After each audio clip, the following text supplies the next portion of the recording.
Nous allons d'abord connecter nos caméras au parasurtenseur. Amateurs de haute technologie, soyez les bienvenus sur Fast Cabling. Aujourd'hui, nous passons à la pratique et vous montrons comment construire un système fiable. Système de caméras IP de taille moyenne avec plus de 20 caméras extérieures, idéal pour les campus d'entreprise. Parc d'activités ou tout site nécessitant une surveillance continue. Dans ce cas précis, notre client est une société de services informatiques située sur un campus de banlieue comprenant non pas un, mais 2 bâtiments, avec un parking extérieur et un passage piétonnier sur les côtés. La sécurité et la fiabilité ne sont pas négociables. Nous allons donc vous montrer précisément comment configurer un système de caméras IP extérieures performant. Pour un déploiement de la taille de l'entreprise de notre client, de quoi avons-nous réellement besoin? Décomposons. Plus de 20 caméras IP. Nous aurons besoin d'un système qui gère à la fois l'alimentation et les données de chaque caméra et qui dispose d'une gestion centralisée à partir d'une salle de contrôle. Nous privilégions également la fiabilité, l'évolutivité et la protection contre les intempéries. C'est donc par là que nous commençons notre réseau. Nous en sommes maintenant à la salle de contrôle. Pour cette configuration, vous aurez besoin d'un commutateur géré afin de pouvoir surveiller et contrôler le trafic. Il doit également être alimenté par Ethernet pour ne nécessiter qu'un seul câble par caméra et de préférence être robuste et évolutif. Voici donc le modèle que nous recommandons. Un commutateur PoE géré à 24 ports avec 2 ports combo et 2 ports de liaison montante gigabit.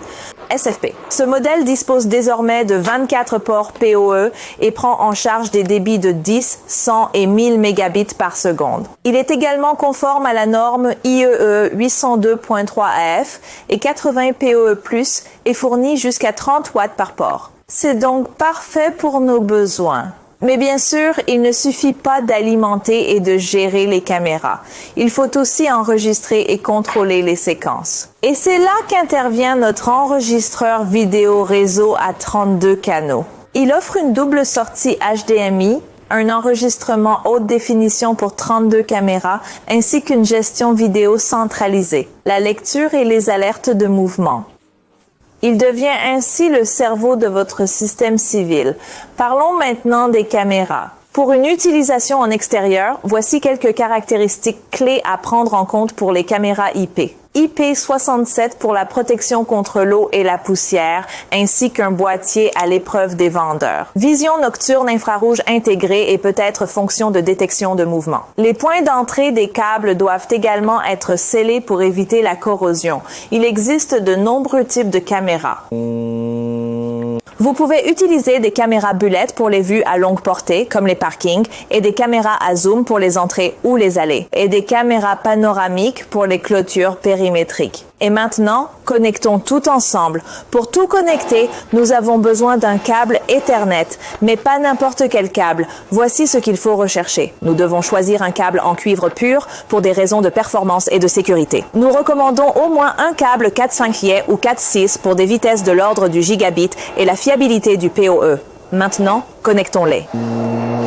Ce câble va se connecter à notre caméra PTZ.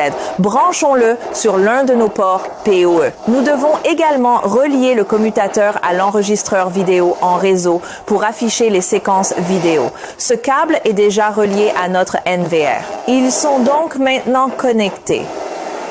Tirons le câble de notre salle de contrôle à la caméra PTZ.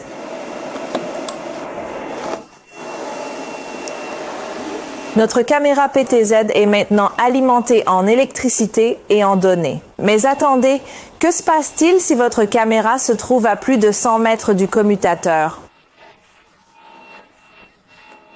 Le problème, c'est que l'alimentation par Ethernet est limitée à 100 mètres. C'est là qu'intervient ce produit. Il s'agit de notre prolongateur PoE. Cet appareil étend l'alimentation par Ethernet jusqu'à 200 mètres et ne nécessite pas d'alimentation supplémentaire. Vous pouvez simplement l'installer au point central ou près de la caméra où vous le souhaitez. Il s'agit d'un outil indispensable pour les longs trajets. Maintenant, installons-le. Commençons par brancher un câble Ethernet de 100 mètres sur le le port PE du commutateur. Nous allons ensuite connecter le câble Ethernet de 100 mètres à notre prolongateur. Il s'agit d'un prolongateur monté sur rail DIN. Tout d'abord, installons le rail DIN sur notre carte de démonstration.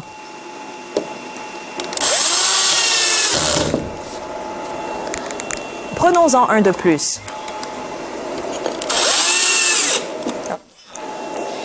Très bien, nous pouvons alors monter notre prolongateur sur le rail DIN.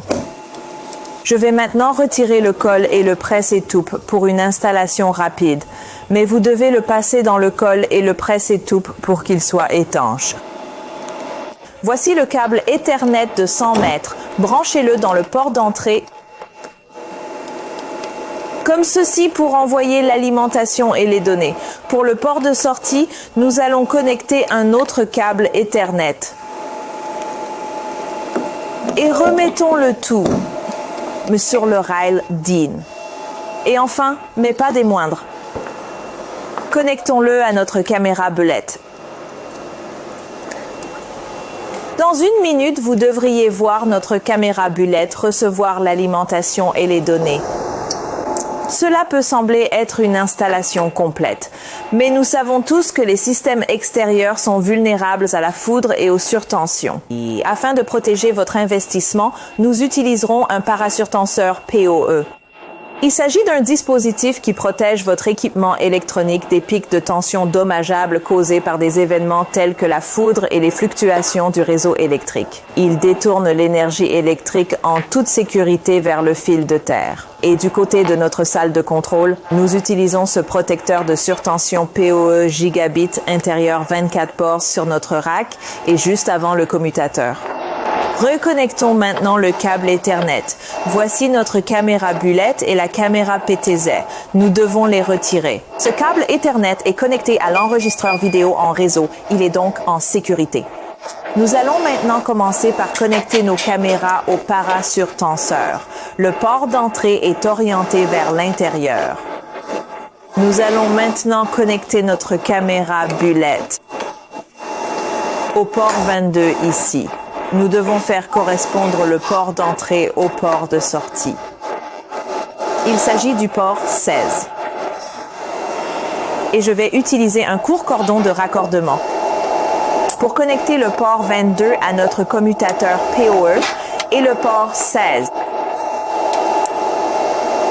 au commutateur. Notre parasurtenseur est déjà mis à la terre. Ce parasurtenseur protège nos équipements dans la salle de contrôle. Mais en ne protégeant qu'un côté de notre installation, il laisse une porte dérobée vulnérable à travers les câbles Ethernet. C'est pourquoi nous devons protéger les deux côtés afin d'assurer une défense complète contre les surtensions entrant par n'importe quel chemin dans vos appareils électroniques. Car la surtension peut se déplacer, effrayant, n'est-ce pas? Sur le site de notre caméra, près de la caméra, nous devrons monter ceci. Il s'agit d'un parasurtenseur PoE extérieur sur rail DIN. Il possède un boîtier en acier inoxydable avec un indice de protection IP67 contre la pluie, la neige et la chaleur. Il peut protéger vos caméras et assurer la sécurité de votre système. Maintenant, montons-le. J'ai déjà déconnecté le câble Ethernet de la caméra bulette car nous devons installer le parasurtenseur le plus près possible de la caméra. Notre parasurtenseur pour l'extérieur est également monté sur rail DIN. Nous allons donc commencer par monter ce rail DIN.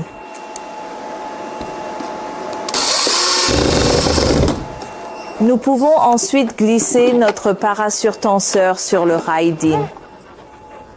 Il s'agit du port d'entrée à connecter au câble Ethernet longue distance et du port de sortie vers notre caméra bulette. Il est déjà mis à la terre. Je vais maintenant le glisser dans notre rail DIN.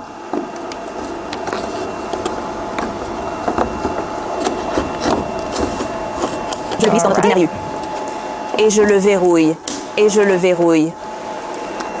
Maintenant, connectons l'autre côté, l'entrée Ethernet.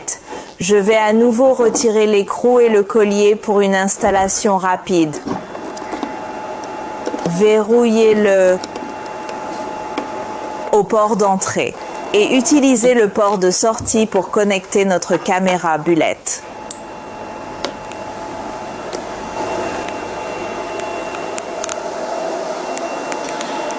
Comme vous pouvez le voir, notre caméra Bullet reçoit l'alimentation et les données, ainsi que la protection. Notre système est maintenant opérationnel. Toutes les caméras sont connectées à notre salle de contrôle et transmettent des séquences vidéo à l'enregistreur vidéo en réseau. Nous pouvons donc maintenant visionner des vidéos en direct. Notre ordinateur a notre commutateur ici. Il est donc déjà connecté. Regardons maintenant le flux vidéo en direct. Nous y sommes. Nous y voilà. Je vais faire un signe de la main pour que vous voyez que c'est en direct. Pour une disponibilité optimale, ajoutez un système d'alimentation sans interruption UPS. L'utilisation d'un onduleur permet de protéger votre système contre les pannes soudaines, de maintenir l'enregistrement des caméras et du NVR pendant les courtes coupures de courant. Empêchez également les arrêts qui interrompent les données vidéo. Nous vous recommandons d'utiliser un onduleur monté en rack d'une puissance suffisante pour gérer l'ensemble de votre système. Parlons maintenant de la segmentation du réseau et plus particulièrement des VLAN. Réseaux locaux virtuels. Un VLAN est un moyen de séparer le trafic sur votre réseau sans avoir recours à des logiciels distincts. En utilisant des VLAN pour votre système de caméra, vous pouvez isoler le trafic des caméras du réseau de bureau, ce qui réduit les conflits de bande passante et améliore également la sécurité et les performances. La plupart des commutateurs gérés prennent en charge les VLAN, ce qui vous permet d'en configurer un pour le trafic de surveillance et un autre pour les ressources d'administration.